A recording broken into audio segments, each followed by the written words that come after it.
Go. All right, y'all, we here live at the last and final press conference in D.C.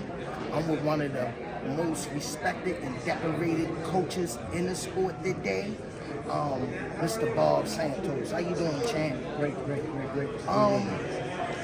This weekend, I know you trained Mario Barrios, and hell of a fighter, always respected Mario class act and everything, but this weekend, your fighter, Hector Garcia, is facing Gervonta Tank Davis. Is it anything that you're going to do different in this fight in training Hector since you already went against Gervonta before? Well, it's totally different in the sense that, Barrios is right-handed, he's an orthodox fighter, and Garcia is left-handed, obviously. So, so the dynamics are going to be much different for Tank, too, because you got to remember something. You're going against a left-handed fighter who's only fought one lefty in his career. We've been in with a plethora of lefties, right? So with his amateur background, I don't know for certain, but I venture to bet that Hector's been in with a lot more left-handers than Tank has. So people are losing sight of that. So again, I think we're going to be able to implement a style from that left-handed stance that's going to give Gervonta a lot of problems. And the reason I say that, you look at a guy like Pitbull Cruz. Pitbull Cruz knows him very well. He's been in the ring with Gervonta Davis. What did he say? It's a 50-50 fight. And he knows both men better than anybody. So for anybody that thinks Gervonta Davis is just going to steamroll this guy, they're kidding themselves. And like I said, that being said, we're talking about Ryan Garcia and all these different types of things. You prove things inside the ring. This guy's done 5 things Garcia hasn't. I said it again. Olympian, title eliminator, 19 days notice. Beat a guy, Chris Colbert, who had only lost 4 rounds. World champion. Fighter of the Year candidate, right? 1 or 2 by almost everybody's standards.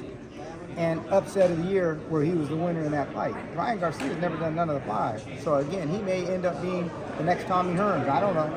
But as of today, you earn things inside the ring. So people shouldn't lose sight of the fact this guy's accomplished much more than most any of these other guys that Tank has ever fought inside the ring.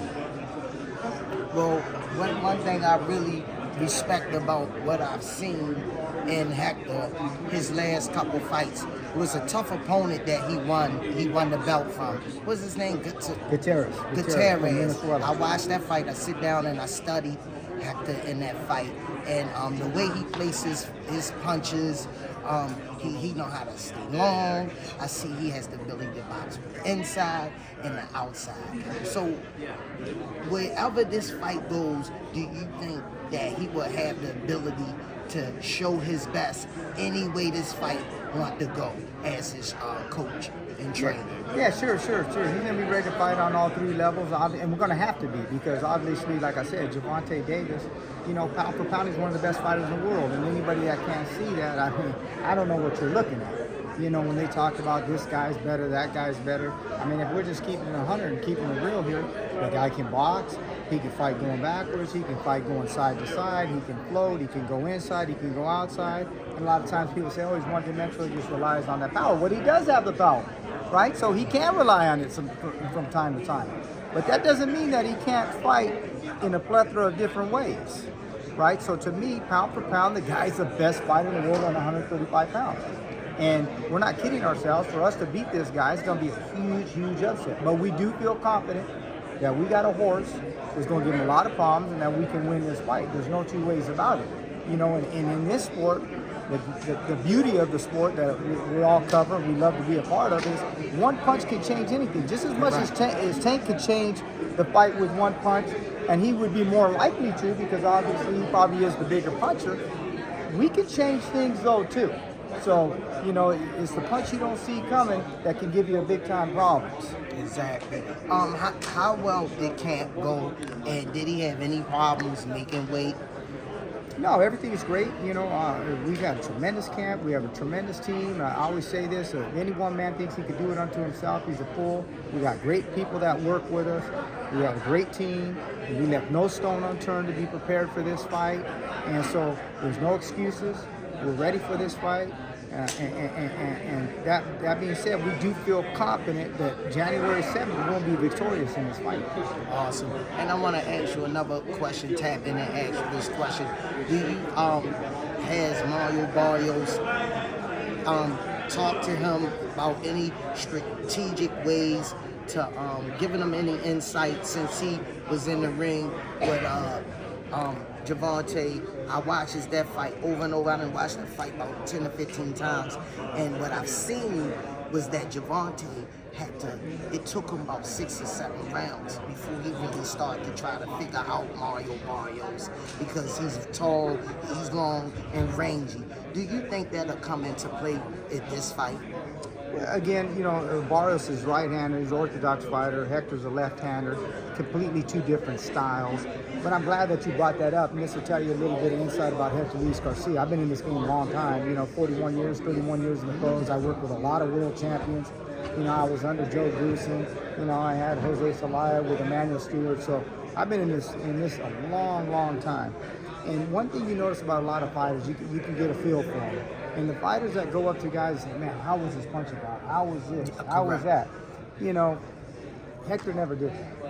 And that tells you something about the inside. He never went to ball. Well, how was his punch? What is that telling you? He's not concerned with it. Yes. Other guys are concerned with that. And Hector never did that. Now, did Barrios specifically go up to him one time and he talked to him maybe for about 30 seconds? He went up to him and said, hey, you know, this and that. And Hector's like, oh, thank you. Because we all trained together, obviously. Correct. And Hector heard him for about 30 seconds, say, hey, Mario, thank you for your input. And that was it. You never heard Hector with a follow-up question. What was his speed like? What was his power like? No, I didn't. I seen so, that. So that tells you the confidence that he has in his ability and what he's been through. Training in Russia, training in Cuba, for 400 amateur fights.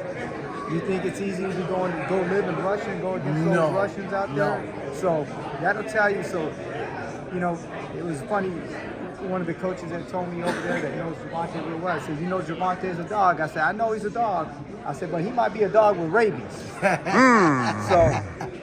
So we're going to find out January 7th.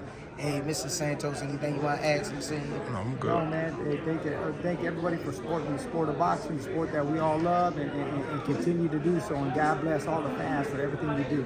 Mr. Santos, I appreciate you. Wish you all the luck, man. The Rise Podcast, on my Coach Cal, Gervonta Tank Davis. We signing off. Peace and hair grease.